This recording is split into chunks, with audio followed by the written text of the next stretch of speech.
I bought the cheapest EV I could find on Facebook Marketplace. Well, it probably wasn't the cheapest on Facebook Marketplace, but at the time I was looking for one of these, this was the cheapest one I could find. I have actually had one of these before, although it was slightly different, and I'll explain why in a sec. But basically, I bought this. A Renault Twizy. Yeah, I know.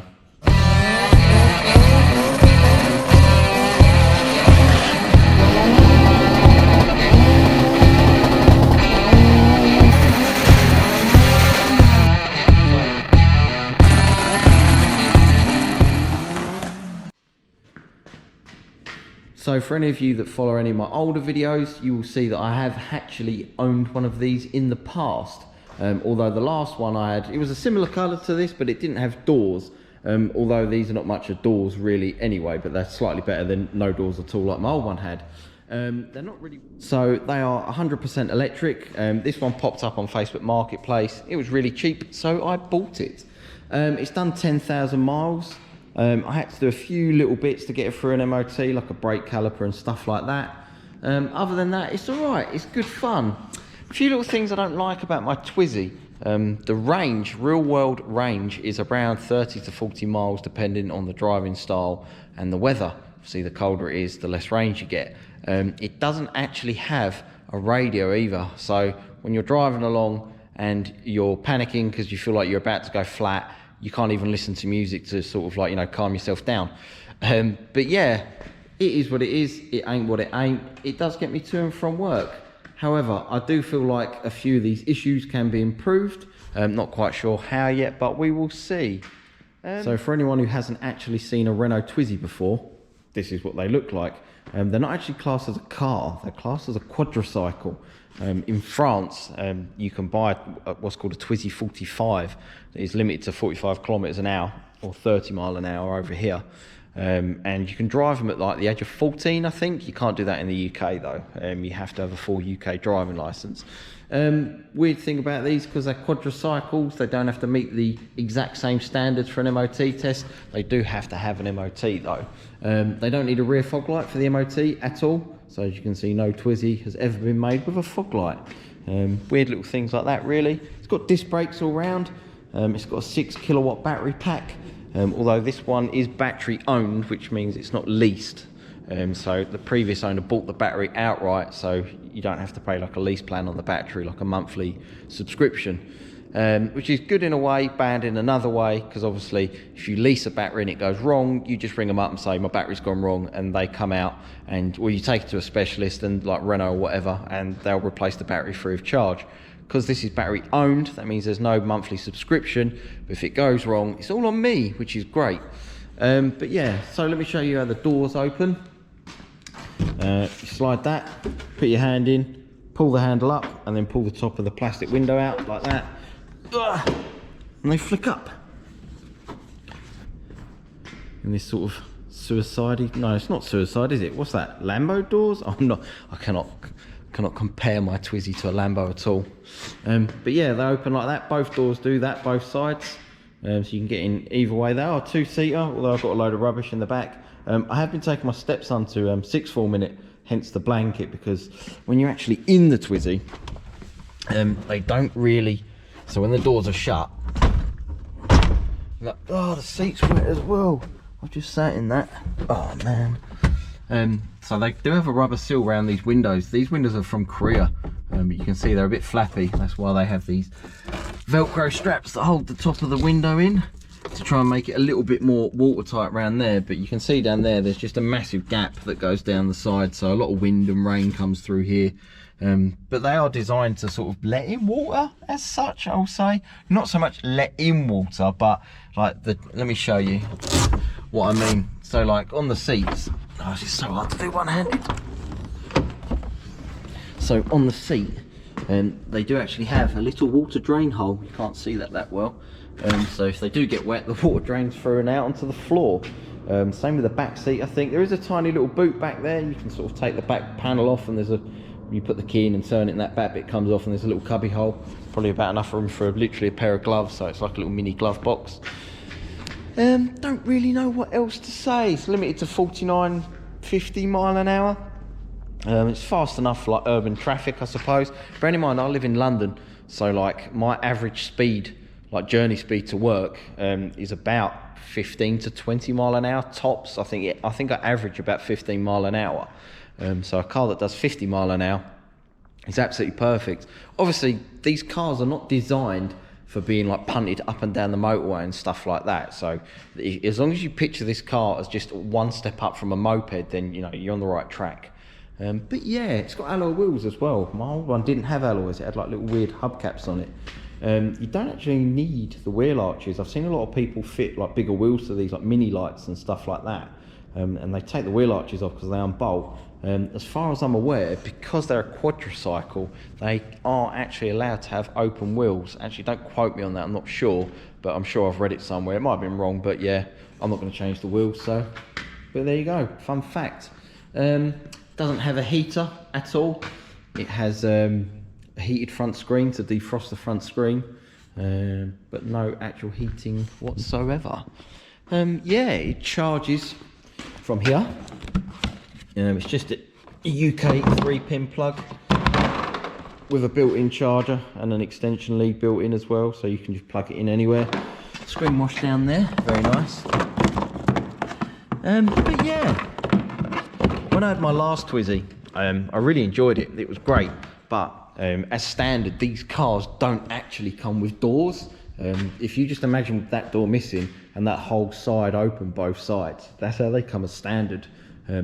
Doors are actually an optional extra from the factory that you have to pay for. So most of them do have doors, but there is quite a few around without doors. And you know what? Driving one of these without doors is absolutely fine in the summer, but when the winter hits, it's horrendous. Like, I didn't really appreciate how much these doors actually do. I thought it'd be fine, but I was driving to work one day and there was a big puddle and a lorry went through it and it splashed me, like the lorry going the other way, obviously. And it was at that point I realised it had to go. I did actually fit some aftermarket doors to my old one, but they were really, really naff. But yeah, this one's got doors, that's more to the point. So this is why this one's going to stay, and I'm going to have some fun with it.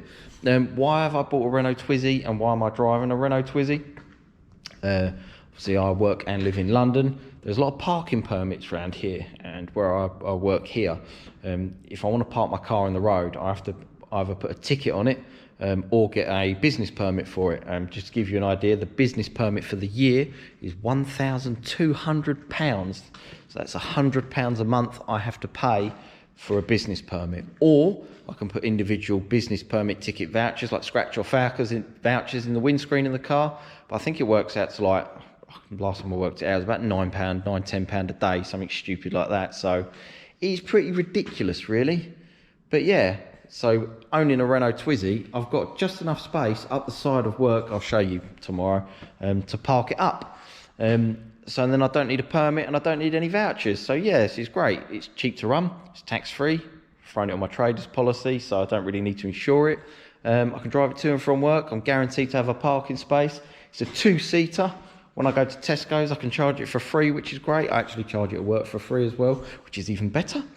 But yeah, so it doesn't actually cost me anything to run, but I do kind of need to make it a little bit better because, yeah, I do want a radio and I'd like to be able to drive a little bit further than 30 miles. Don't get me wrong, like to drive from home to work is about 4 or 5 miles tops, if that. So I can get to and from work for like 2 or 3 days, but then I really need to charge it. Because when it goes flat, you go like what's called like a turtle mode, so it goes really, really slow. Like we're talking like 10, 15 mile an hour, if that, and it ain't fun. So I always try and keep it just over a quarter on the battery. But yeah, it ain't great.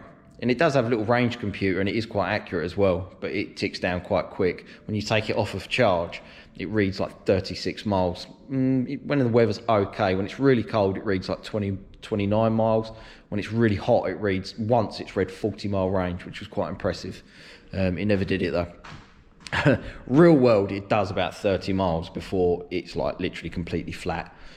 So yeah, it ain't the car for everyone, but it works well for me for the journey I need to do. So yeah, you get plenty of looks, probably for all the wrong reasons. Most people like it, some people don't like it. But yeah, right. I think we should go for a test drive because I want to go home. Right, let's do it.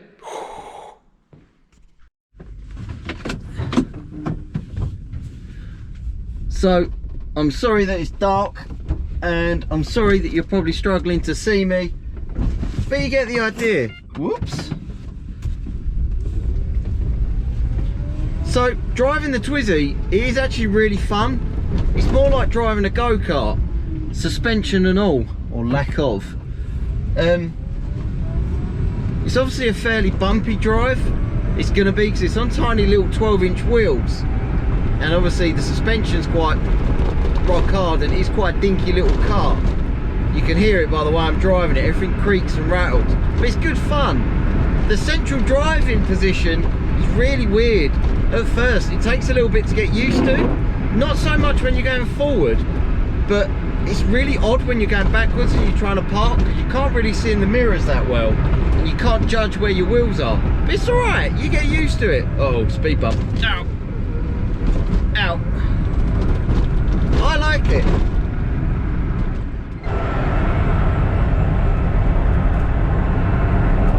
The steering is like really sensitive, so you have to proper pay attention when you're driving it, because you know, if you fall into a rivet in the road, you'll just tramline like mad and it'll just snatch you down. But you do get used to it quite quick. Obviously with a car like this, there's no power steering, and one little tiny turn of the steering wheel is quite responsive to the car. It's okay. I don't know how well you can see it. On my cluster there, it says my range is 14 miles, and that's half my battery gone, so it's about right. It all depends on the driving style as well. If you're razzing it around and like flat out full throttle everywhere, then it uses the range up quite quickly. If you drive quite sensibly, like I'm trying to do now, you get quite a lot of range. It's got like a little power meter at the top of the display, so when you put your foot down to like full throttle, it whizzes up. If you drive it sensibly and keep the little bar graph low, then you save energy. It also regens as well, so if you watch, when I lift my foot off the throttle, the little arrow lights up to say that it's charging the battery back up, like that. The headlights in dip beam are pretty crap. The main beam though, a little bit better. It's a lot better in real life than it is on the camera, let me assure you. Maybe I could change that as well. Most people think that electric vehicles are not going to catch on, but unfortunately, especially in the UK, I feel that we don't really have a choice. So I feel like I need to start dipping my toes into the electric vehicle world, because being in the motor trade and my line of work, I feel I'm not going to have a choice. I'm probably going to be more of an auto electrician in the next 15 years than I am a mechanic. Don't get me wrong, if you're a tradie in a van and you're driving here, there and everywhere and up and down the road and punting up and down the motorway, an electric car for you, in my opinion, it ain't going to work. But if you're just someone going from point A to point B, out, and you can charge at both ends, or your journey isn't that far, then an electric car will work. Don't get me wrong, like a Tesla, you can get a range like up to well over 300 miles now. This Twizy is 2013, so in the world of electric cars, actually no, it's 2014, sorry, so you know, it's 9 years old. But in the world of electric cars, this is really old and outdated now. So it's nothing really to compare a car by.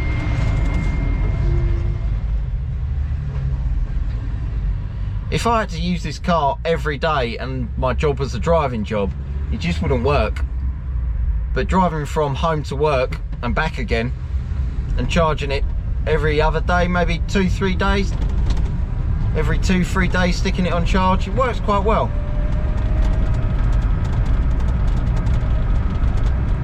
It's quite handy that you can charge it from a 3-pin plug as well. You don't need any special like Type 2 adapter or anything like that, so you don't have to have the charging box installed in your house. You can literally just run an extension lead out the window. You can actually get a 3-pin plug to Type 2 adapter, which I do have. So if I do go to a public charging station or to Tesco's, I can charge up, which is nice. Nice to have the option.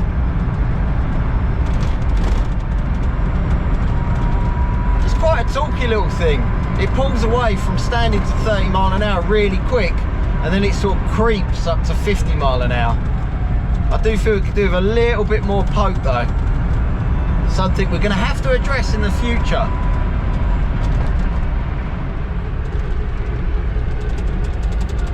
Inside the Twizy, it is quite basic. You don't really get much, although the driver does get an airbag, which is nice.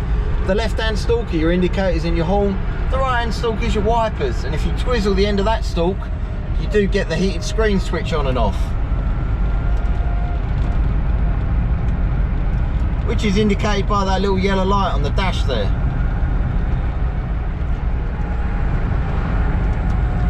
This is what I meant about the average speed for my journey to work as well. It's 8:30 at night and I'm stuck in traffic. Nice. Do I really need a car that does over 100 mile an hour? No, I do not. It would be nice if this car had heaters though. That does let it down slightly, but I get it. You know, the battery packs on these, they're less than 60 volts. If you compare that to like a Tesla or a Renault Zoe or something like that, they're 400 volts. So, you know, you've got quite a bit of capacity to be able to power heater in a vehicle like that. Where in this, I reckon if I had a heater, it'd probably half my range. Considering I can only do 30 miles, it wouldn't be ideal.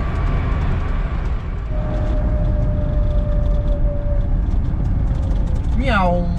I feel like a kid driving this. And on that note,